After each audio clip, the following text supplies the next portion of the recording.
Sounds good. Sounds good. That's all good. So, real quick, I want to talk about like what this is, what's going on, and like what are we doing. Um, my name is MyCol. For those that don't know, I am a life coach, a certified life coach, and certified Reiki practitioner, and I bring together how to combine our spirit, combine our mind, and like disseminate that throughout the body in a way that's harmonious and in a way that brings us peace and pleasure. And that's one thing I feel like that we're lacking right now in this day and time is that there's so many people who lack peace and pleasure because they feel themselves not being able to know what's going on the outside. And it's like the country has failed us, the campaigns have failed us, these leaders and politicians have failed us. When really it's like, where's our power? Where's our power in ourselves? Where's our power in our communities? And where's our power like in our truth? Let me get some water. Hold on. I must be speaking.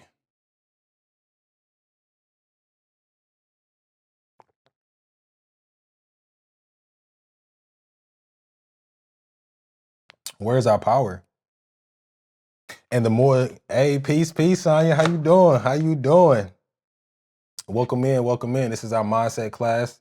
We'll be speaking every Wednesday. Every Wednesday at 1 p.m. We're gonna go live with our folks to just let us know we got a space to feel safe. We have a space to be in our power, and we have a space where we can actually mobilize on what do we want to focus on, because the world is going to have what they want us, to push in the media and push in the food and push on the screens and push all over the news. But it's like we have the option, we get the option to decide what we tune into or not. So the more that we decide what we want in our lives, and the more we can actually dictate what's going on. Because as we've all known, the power is always in the people. The power is always in the people. The power is not in the select hand group that are picked. No, the power is in the people, and the structure starts at the foundation. So that's what this mindset class is all about, is how do we get back to the foundation of our minds as men and women? And then also we got T in the building as well, Keep It Simple T, and she helps us get into our womb through herbal tea, through herbal education, and through womb work. Because we need both men and women on this journey. Whatever you identify as, that's what we need. So I want to thank you all for being in the space. And yeah, let's get into it. So again, like I said, my name is Mike Cole, certified life coach, certified Reiki practitioner. And I've been going through my own slew of experiences where throughout my life, like I've had a very interesting relationship with failure. And when I say failure, I've been working on deconstructing words all my life, being an artist, lyricist, MC.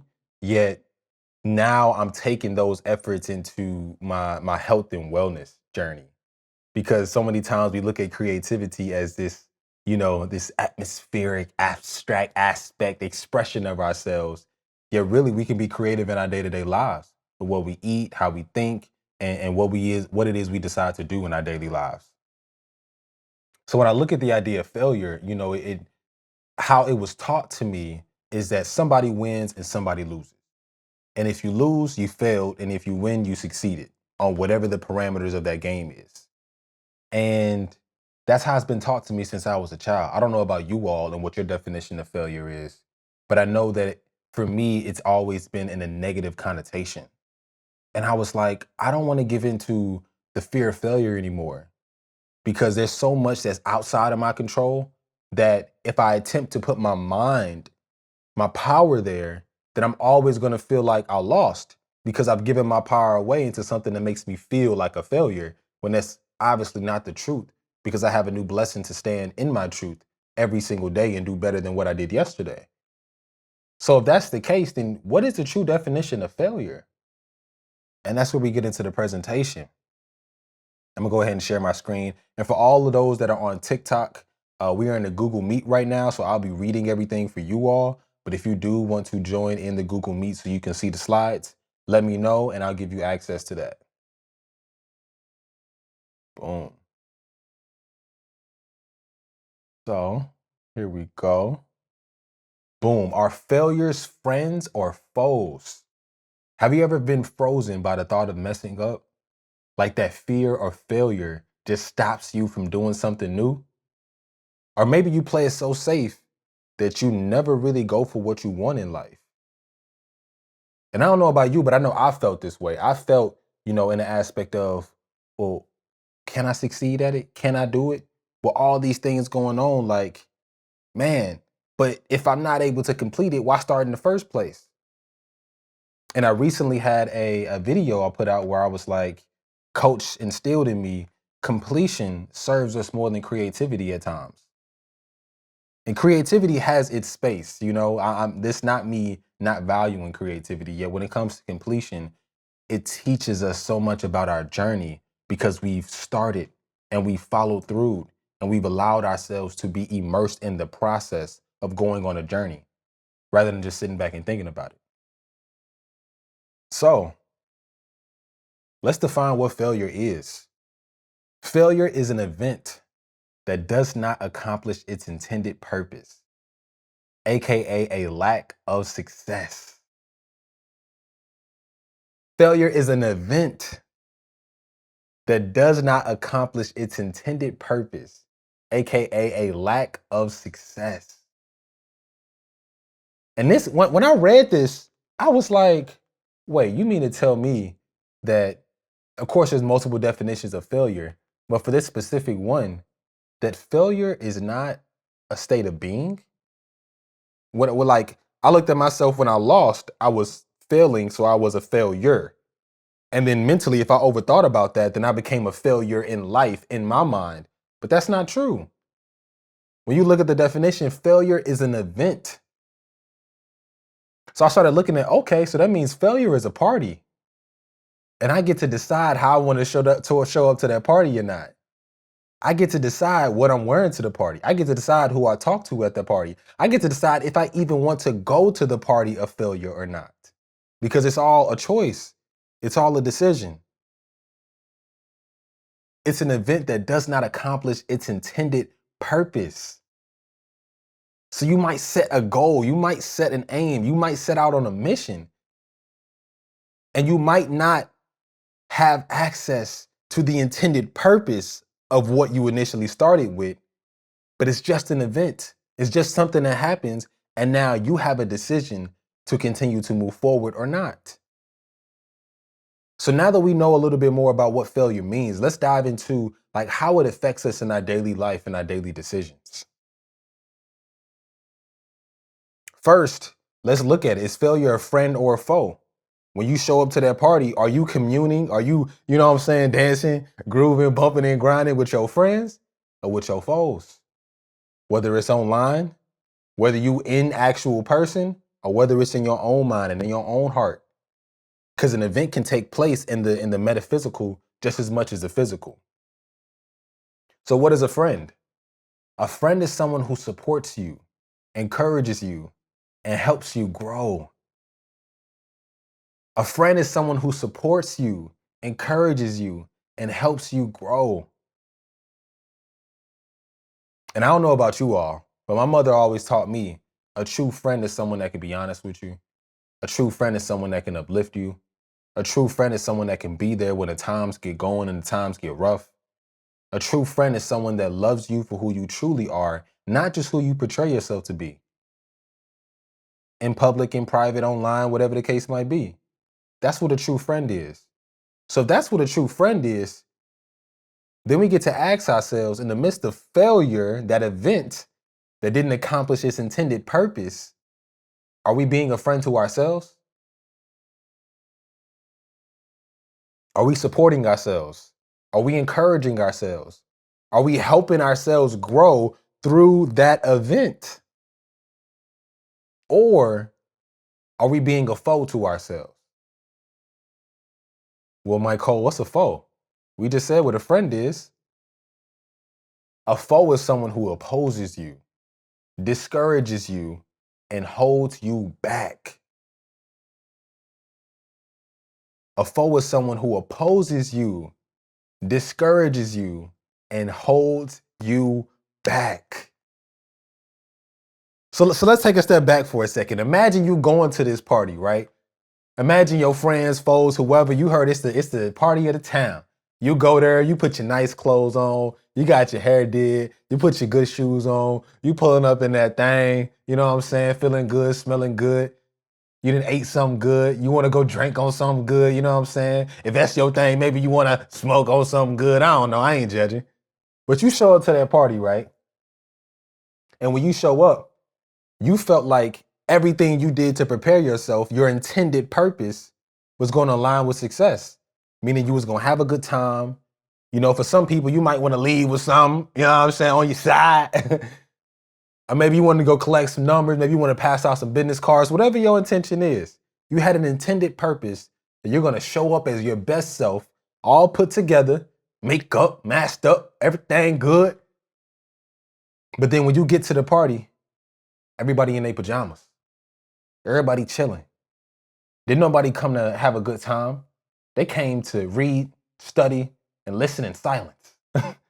Meanwhile, you came, hey, what's up? And you like, what party did I come to? And now everybody at the event is looking at you like, what's wrong with this fool? All maked up, masked up, coming smelling like a bag of cologne and perfume. Who is this person? Nah, and they start judging you. They start calling you names. They start this, they start this, they start that.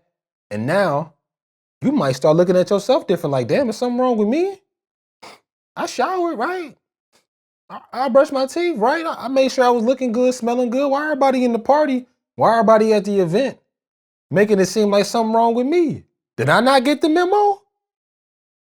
And at that point, we have the decision on, regardless of who's around us, what do we decide for ourselves?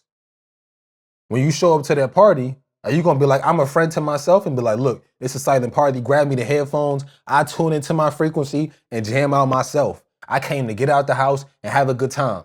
That's what I'm doing. I don't care what y'all looking at. I don't care what y'all saying. I don't care what y'all smelling. This is what we on. This is what I'm on. Or do we allow ourselves to be a foe? Someone that opposes, discourages, and holds us back and be like, man, I know I came to have a good time, but let me just chill back and just look and just, see what everybody else doing. You know, I might judge myself mentally because I don't really want to be outside of my bubble too much and push the meter. So let me just chill and hang back. You know what I'm saying? Let me sip on that drink. You know what I'm saying? Let me cover myself up.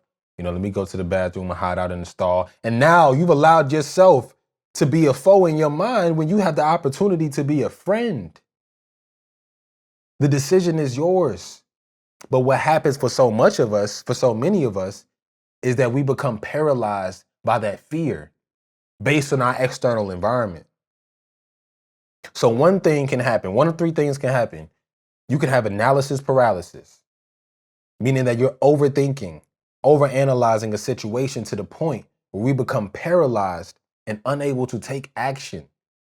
So you came out the house to dance, have a good time, do what you do, express yourself, get off your issue, whatever the case might be.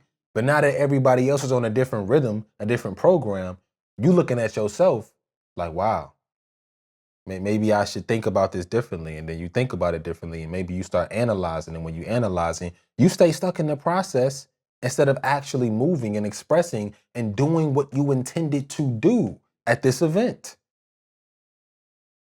So then maybe next time when you get a ring on your phone or an email that it's an event, you could start procrastinating on it. Like, do I want to go? Last time I went, this happened, and they ain't feel good. So you might start putting things off because we might feel afraid of not doing them perfectly or failing altogether. We might feel like we're failing at the event, the failure. So we might want to put it off like, nah, I see if I want to go. It's the event is 2 hours out. And then an hour rings up and it's like, well, maybe I'll start getting ready. And then 15 minutes is like, damn, should I do it? Should I not? And it's like you're waiting to the last minute to do these things now in your life because of how other people might view you. Which is a form of what? It's a form of people pleasing. Trying to please everyone around us instead of pursuing our own goals and dreams. Out of fear of disappointing others, or being rejected. So now we're in the space of, wow, I know that I like to go party. I know I like to go to this event and express myself and be fully who I am without a filter. Yet, how do I do that without getting in my own head, without becoming a foe and opposing and holding myself back? How do I do that without procrastinating and waiting to the last minute to show up? Because I'm thinking that I don't know what to do. I don't know what to wear. What time should I arrive? Should I go in the front or the back? Where do I park? Well, who else going? And then end up wanting to people please, saying, well, if they wearing that, should I wear this? Or if they drinking that, should I drink this? If they doing this, should I do that? Instead of saying, what is my intention? Taking that moment to be like, what do I want? What would bring me peace and pleasure? What would allow me to be in a space to where I can enjoy myself regardless of what's going on around me?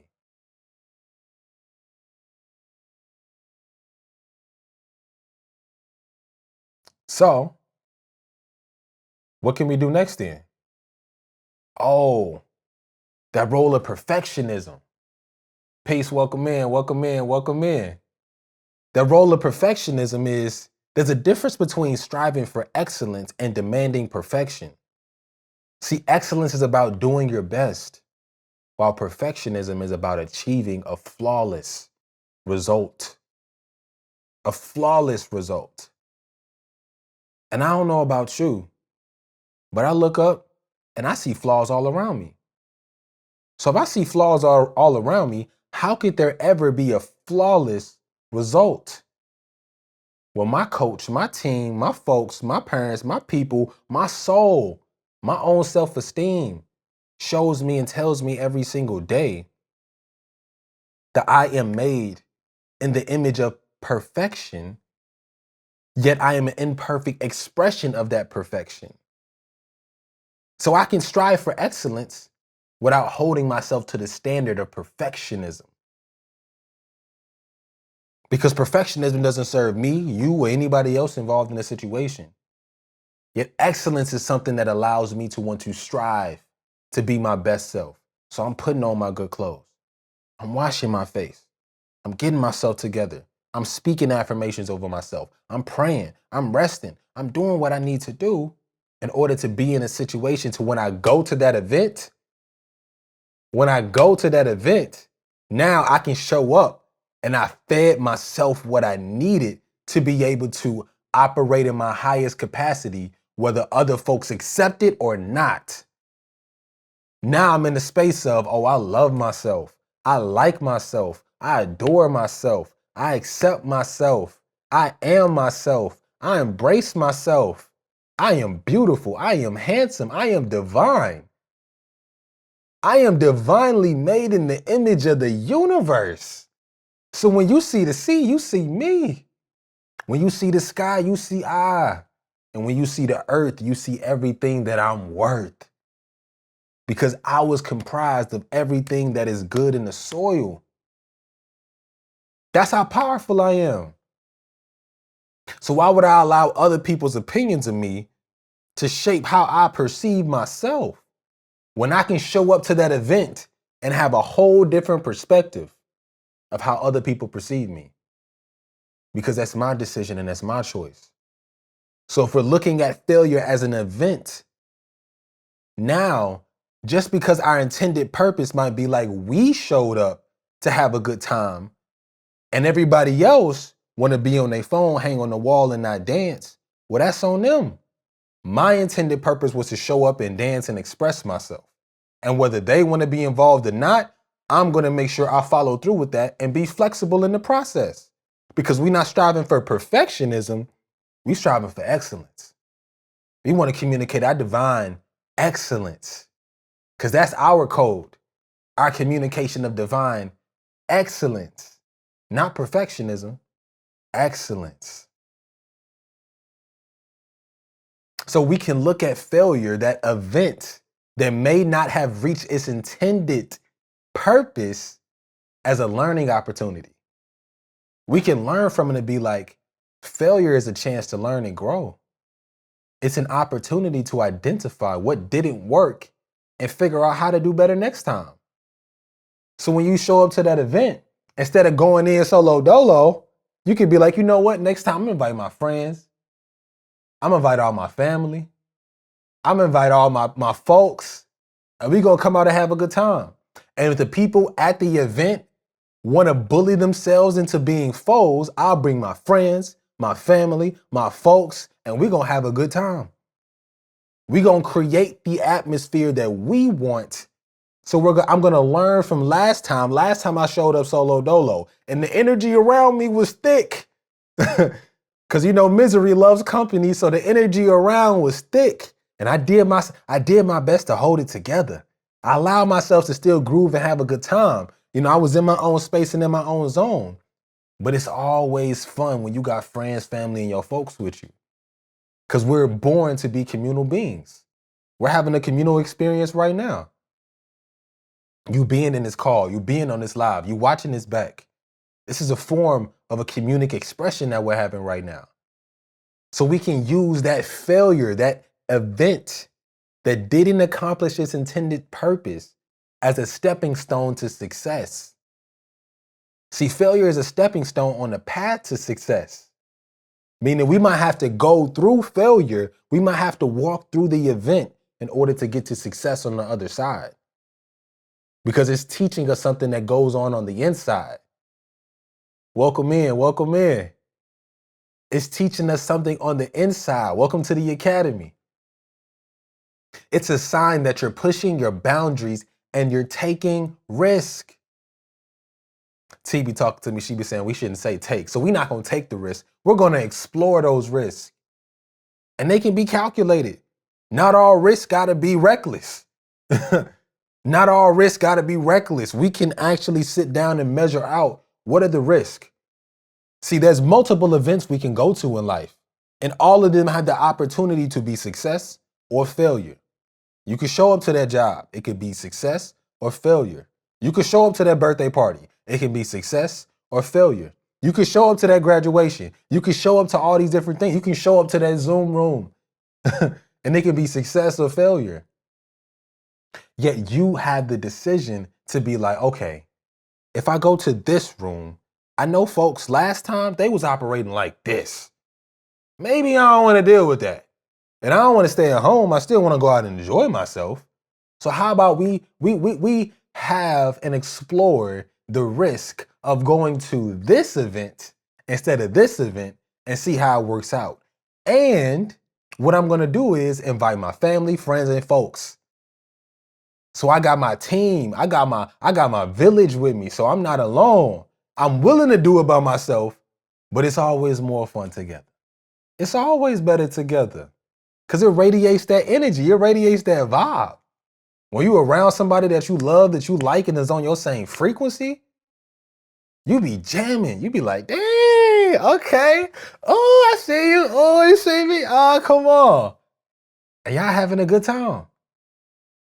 And now that you've measured out what the risks are, and you set the boundaries on where you're not willing to go, what you're not willing to do, what you're not willing to tolerate, you're not stuck in the don't, you're not stuck in the not. You've also measured out what do you want and what is it work to you. Now you can go to that event and you can build that resilience. You can embrace the failure that helps you build resilience to learn how to bounce back from those setbacks. What you be saying, T? Every setback is a setup for a comeback. From Dr. Umar. Every setback is a setup for a comeback. For real though. How do we set ourselves up for success through the journey of adversity at the event to failure? Because truth be told, there is no failure. There is no success. They are one and the same. You don't have success without failure because when you reach whatever that identity of success is, then an inch of failure could come in. You could get $1 million one day. But if you lose $1 and you don't know what failure feels like, that $1 might crush your world to where now someone could explore reckless risk and be like, I'm gonna spend it all because I lost $1. Or I'm not gonna spend anything and now there's no movement. When money is energy, money is flow, is meant to be in motion. You give and receive, you seed and receive. That's how money flows to you, and that's how money flows through you. Peace, welcome into the academy. So when we allow ourselves to look at failure as a learning opportunity, as a stepping stone, and as a building block, we can set ourselves up for success by redefining and redesigning what success even looks like for us.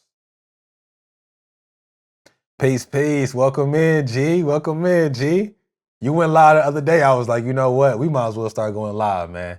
So I did pick a day. Every Wednesday at 1 o'clock, I'm going to be on this joint. So if you want to come up, you know what I'm saying, be a part of the conversation. I know you talk about mindset too. You're more than welcome to come in and share your light, share your love, XYZ, man.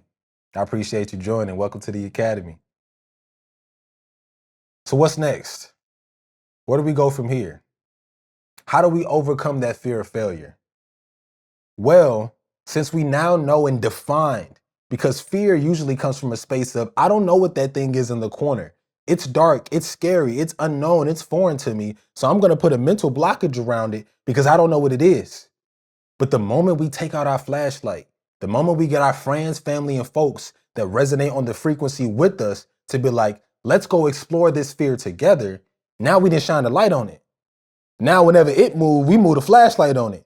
It's just like I got my family, friends, and folks with me, and we all on the same frequency. We all shining our light on that mug. So that single spotlight turned into this big beam, and we beaming on that fear. We beaming on that fear. So now we can allow ourselves to define it and design it for what we want that fear to be in our lives. Because now it no longer has to be controlled. We don't have to allow it to control our perspective, our perception of how we see it, because we've illuminated it to now see it differently. And now we can give ourselves some compassion, like, I was tripping. You know, I was fearing their judgment. I was fearing that thing in the corner. I was fearing those past traumas. But you know what? Now that I got my folks and we all shining the light on it, and y'all let me know we good, and I feel embracing the presence of love, you know what? That fear ain't that big of a deal. I done stepped over that 10 years ago. I can step over it again. I can step on it again. I can step through it again. Why not? I didn't already did it. And if I didn't do it, somebody else did. And I can recruit them on my team. And we can do it together. They can show me how to step through fear, not flawlessly, yet with excellence. With excellence. Meaning that I don't even got to do it by myself. You don't got to face your fears by yourself. You can link up with the folks on your frequency and y'all can change the game. Gratitude for the gifts. Gratitude for the gifts. Y'all can change the game. You don't have to stay stuck in fear by yourself. You don't got to stay stuck in failure by yourself. You can shift how you see it. You can shift how you feel about it. So you can shift how you want to be about it. Because once you shift how you see it, then how you feel about it is attached to how you see it. And when you shift how you see it, and you shift how you feel about it, now what you do is attached to how you feel. So since all of those are aligned now, you can move in that energy. You don't have to stay stuck in the energy of, oh, I see it this way. Oh, I feel about it this way. Nah. Now you can think, feel, and do something new about it by giving yourself self-compassion, giving yourself grace. You don't expect the baby to come out the womb and do calculus equations. You don't expect a baby to come out the womb and drive a car. You don't expect a baby to come out the womb having other babies. You don't expect a baby to come out the womb and know what their career is supposed to be for the rest of their lives. So why would you place that expectation on yourself? Why would you want to operate in that state of fear and failure on yourself? If you wouldn't judge a baby like that, what makes you any different? Your age? Because last time I checked, your age didn't measure up to your maturity. Last time I checked, your age is a representation of a number, but your maturity is a representation of your experiences. And if someone stays stuck in the fear of failure, then how can you move through that event that didn't accomplish its intended purpose to reach that success on the other side. It's just an event. You can show up to the party for 5 minutes. That failure might just last 5 minutes. But when you keep yourself in that mental state, it might last 5 years. It might last 5 generations. But the moment you shift, welcome to the academy, appreciate the likes. When you shift your perspective on, oh, I don't have to allow myself to be afraid of those 5 minutes because I know in 5 years, that 5 minutes ain't gonna last. So do I wanna decide to have 5 years of peace and pleasure by working through these 5 minutes? Or do I wanna stay stuck in the 5 minutes and make it last 5 years? What you wanna do? Break the mental chains. You want 5 minutes and you want 5 years. What you want? What you want? It's up to you. You can have 5 minutes of chaos. It only lasts 5 minutes for 5 years of peace, for 5 generations of pleasure. 5 minutes, come on. And the beautiful thing about it is what the folks that don't support you, that discourage you and want to hold you back, the foes will attempt to make you think that you got to go through that 5 minutes alone. They'll make you think you got to suffer like, no, those 5 minutes are yours and you got to do it all by yourself. Nah. I ain't got to do it by myself. I got my coach, I got my team, I got my folks. So how about, look, if this is one of me and it's 5 minutes, how about I bring 4 folks with me to help me conquer these 5 minutes? And we each share a minute. So that 5 minutes just turned into 1 minute. I take a minute, I'll explore a minute. I give you a minute, that's 2. I give you a minute, that's 3. I give you a minute, that's 4. And I give you a minute, that's 5. Now imagine if 5 of us all got 5 minutes of chaos that we're bound to experience in this lifetime. Let's say it's a part of our journey on the way to success because we're meant to learn something in that 5 minutes of failure, in that 5 minutes of fear. Yet imagine if the 5 of you say, you know what? I'll share a minute with you if you share a minute with me. I give you a minute if you give me a minute. I'd be like, all right, give me your minute. I got you. I help you with that. Let me get one of those minutes. I got you. Here you go. Let me get one of your minutes. I got you. So if I give you a minute, now I only got 4. Then if I give them a minute, now I only got 3. Then if I give them a minute, I only got 2. Then if I get a last one a minute, now I only got 1 minute of fear, 1 minute of failure, 1 minute of a false perception that isn't real that I get to bear, that bears me truth and wisdom for my journey. Because we know wisdom comes from experiences.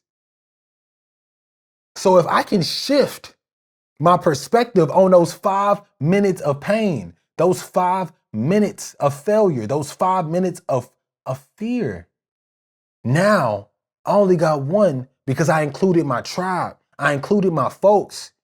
And now that I got 1 and I got 2, and now that I'm on the journey of my 5 years of peace and pleasure, now that fear, I've conquered it. That fear, I've incorporated it. That fear is a part of me, and it allowed me to learn to build my faith. Now my faith got another building block. See, that 1 minute of fear turned into 5 cinder blocks of faith. And we big building, we're big boulders, and we big strong. And now those 4 people that shared a minute with me, that took one of my minutes, boom, let me get one of your minutes. Matter of fact, I'll take 2. Give me 2 of them, because I'm stronger, I'm wiser. I didn't deal with that before. Come here, I got you. I take 2. Can we get 2? Anyone want 3? 3 minutes going up. You got 3, 4 minutes. Anybody got 4 minutes? So now that you're able to grasp more when you deal with more. Yet when you stay in the perspective of less, how can you be blessed? When you deal with more, you heal with more. When you heal with more, you build with more. See, what we've been given to deal with is what we've been gifted to heal with. And what we've been gifted to heal with, we've been granted to build with. Come on, this is how it works. It's not a problem, it's an opportunity. It's not our problem. It's an opportunity. My battery finna die on the camera. So what do we want to do with that?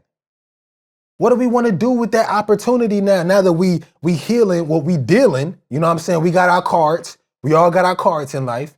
We healing with them cards, learning what it means, inspecting it, allowing ourselves to really build a relationship with it. So then therefore we can build on something even better. And then when we share those 5 minutes with for 4 other folks, what does that turn into? Now we got 20 minutes.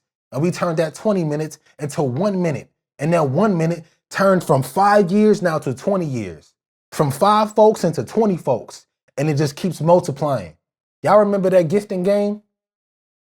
What's the name of it? It was like it was a gifting game where everybody had a pot. And there was a couple people in the pot. You'd pay into it. And the money would circulate. And by the time it was your time, you got double, triple the investment of what you paid into it. This is a similar expression, except it ain't no scam. We ain't on Telegram with the scams, all right? You can pay into your future based on who you surround yourself with when you decide fear or faith. Susu, it was them Susus. Come on, Susu. You can see that Susu. That showed what it was right on, G. Them Susus. You can seed for success. And although that ended up not being what it actually was, but like the concept is energy. It was a crazy time, bro. That was a crazy time. I was involved in a couple of them too. It was a crazy time. But with them susus, we can seed what we want to receive because that's how the universe works. The universe works in the energy that you put out is the energy that you will receive. So when you seed that, you know what?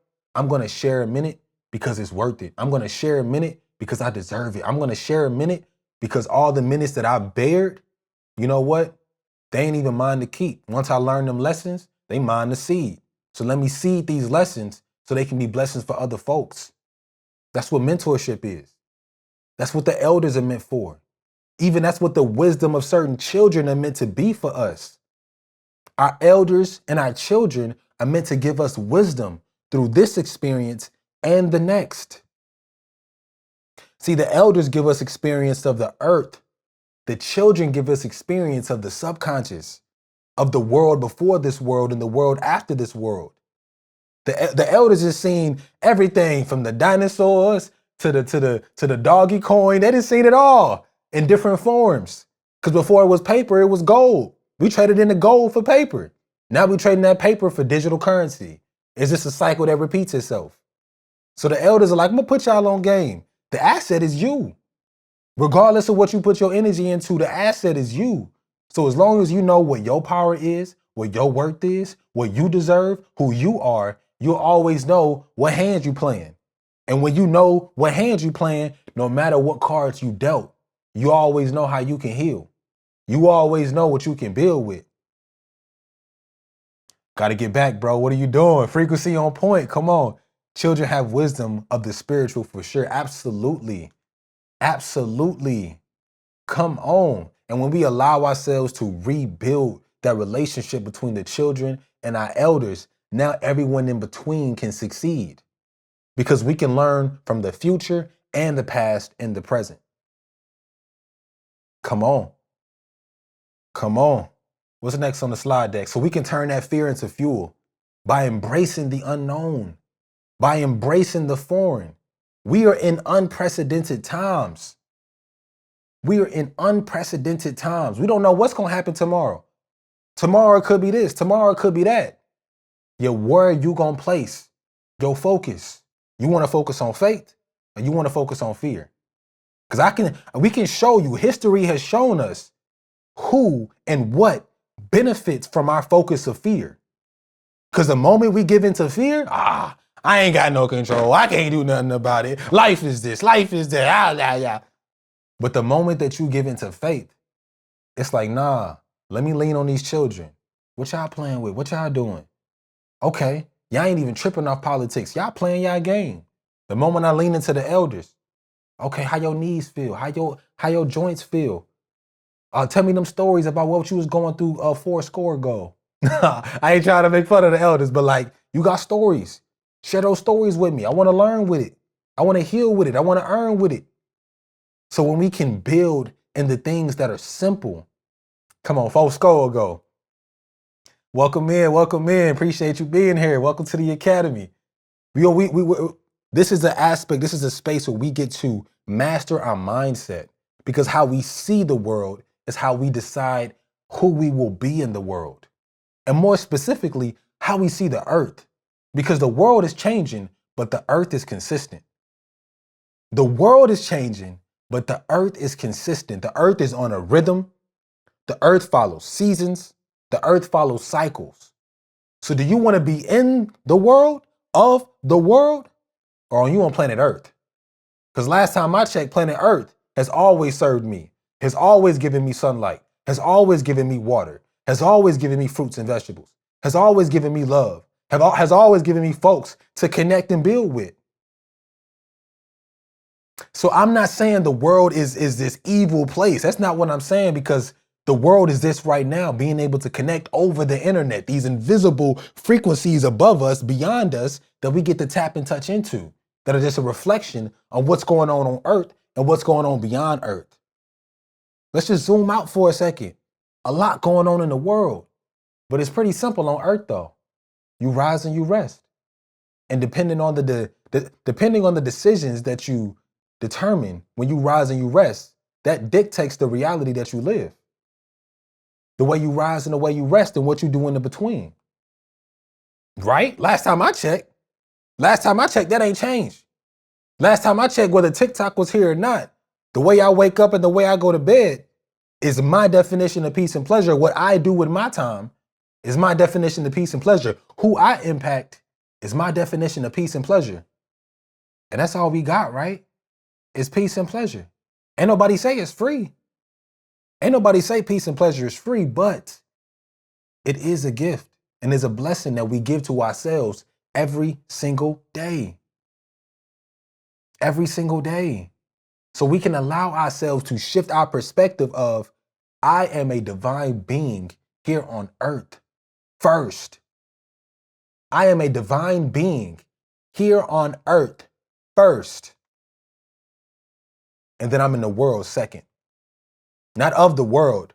I'm of the stars on earth and in the world. Because it's a commerce. It's a trade. It's a community. It's an energy. It's a share. It's an exchange. We come into the world to exchange. Yet we come onto the earth to experience. Thank you, coach. We come onto the earth to experience, yet we come into the world to exchange. Exchange what? Our experiences here on earth.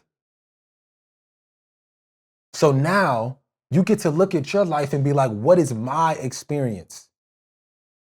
What is my experience here on earth? How do I want to share that with my folks in the world? Because I'm not the only one. This life is a gift. Aren't gifts meant to be shared? Aren't gifts meant to be given?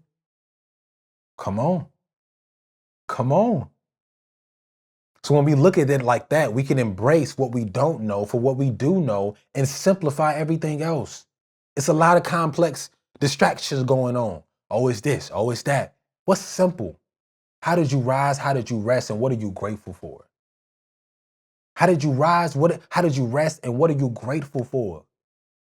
That's what truly matters. Who are you impacting in your life today? Are you being a friend or foe to yourself today? These are the simple pleasures of life that bring us peace. All pleasures are meant to bring us back to peace. And the moment it doesn't is a moment we get to look at it from another perspective, shift our perception. And what we learn from that journey brings us back to pleasure, which brings us back to peace. Peace, peace. Welcome in. Welcome in. So how do we move forward with this? How do we move forward? Well, if we're embracing the unknown, we have the opportunity to what? Just like in the beginning of this presentation, we have the opportunity to define what it means to us. Define what it means for us. Because everything we were taught in school is changing. When I went to school, we was playing video games on how to do this and how to do that and math equations and whatnot. Now folks in school learning coding, learning tech. So things are changing. We have the opportunity to redefine our reality. And we are that powerful to do so. We have the power to redefine our reality, and we have the power to do so. So look at your world from the most macro point of view, from your finances to your family, to your friends, to your fitness, to your health, to your relationships, to all of it, to the minute detail of when I first wake up, what do I want to do? Right before I go to bed, what do I want to do? In this moment, what do I want to be grateful for? In this moment, what do I decide? We get to look at it from the whole spectrum because we are that powerful. Why? Because we are a divine being first. We're not a citizen. We're not an American. We're not wherever you're from first. You are a divine being first that was forged from all the energy of your parents, from all the energy of the stars, and all the energy of everything in between. To be on the earth first, to experience and then exchange in the world. So you have the power to redefine your reality. That's number one. Number two, then you get to redesign how you want to see it. You get to redesign, what do I want to do with this energy? How do I want to operate in this space? How does my fear serve me? How does my faith serve me? Because they all serve a purpose. It was all intentionally designed. This ain't me saying fear is a bad thing. This ain't me saying faith is a good thing. Yet faith without works is dead. And fear with no light just leaves people in the dark. So how can we integrate the two to become one and redesign our reality? Now that we redefined it, we said this means that for me, and that means this for me, and this means that in the world, and this means that on earth. And this is how it boils down to me. And we can write that down if we need to. We can create a manuscript on our life. What do you think the Constitution is? What do you think the Bill of Rights are? What do you think the 42 laws of Ma'at are? For centuries, for millennium, for generations, our folks have defined what their lives will be, what their lives mean. And with those definitions, they now use that as a foundation to forge new designs. Before they built the pyramids, they had all the schematics. They followed the stars and they followed that what?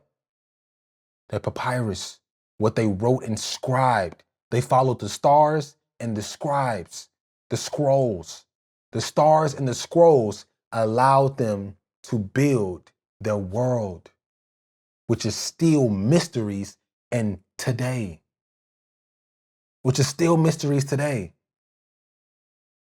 So now that we've designed it, now that we're designing our world, now we get to build in that resilience of relationships. A relationship of how do you relate to what you define? How do you relate to what you design? And how do you relate to the folks that engage and exchange and have experiences with what has been dealt, healed, and builded with? What you deal, heal, and build. Define what you deal. Design what you deal. Refine what you deal. And then repeat that with what you heal with. And then repeat that with what you build with. Come on. So imagine in your world today that you have the power to redefine, redesign, and refine your reality.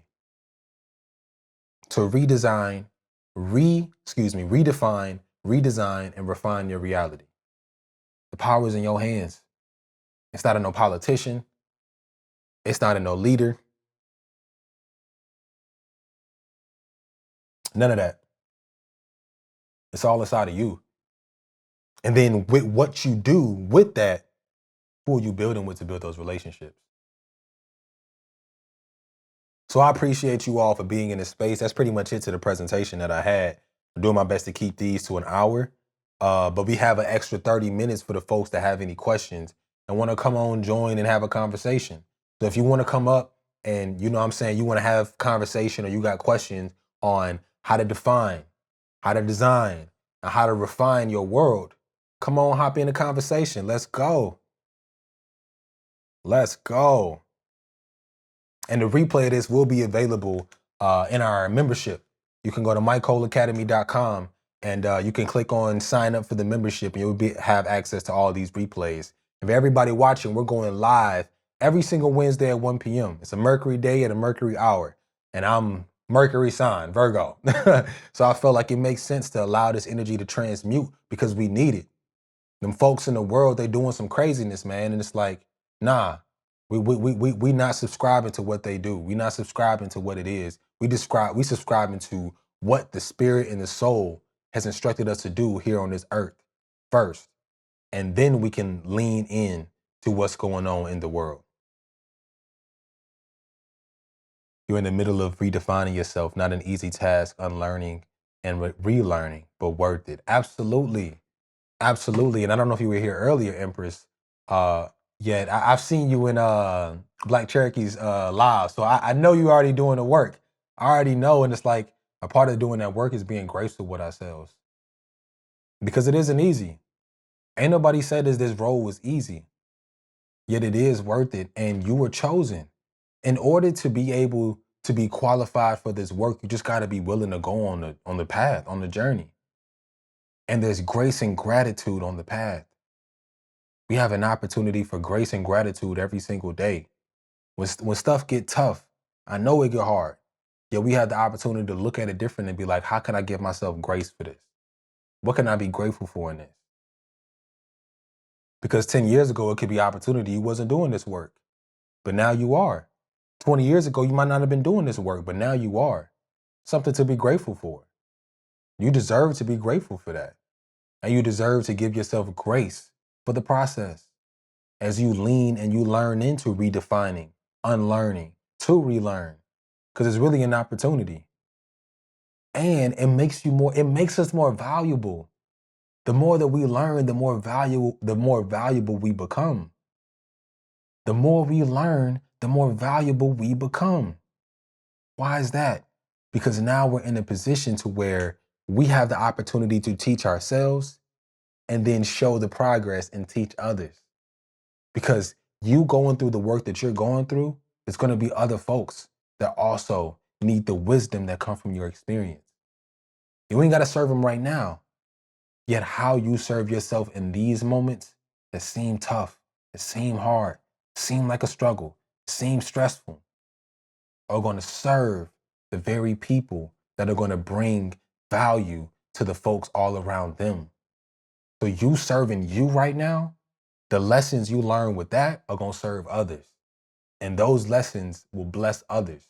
And now you're on your mission of healing the world and whatever your individual mission is. Because all of our missions come together as one. We're all meant to come here on this earth and play, have an experience, and have a fruitful and fulfilling experience that's fulfilling for all. Come on. I'm curious, what's been one of the most challenging parts of redefining and unlearning as you relearn?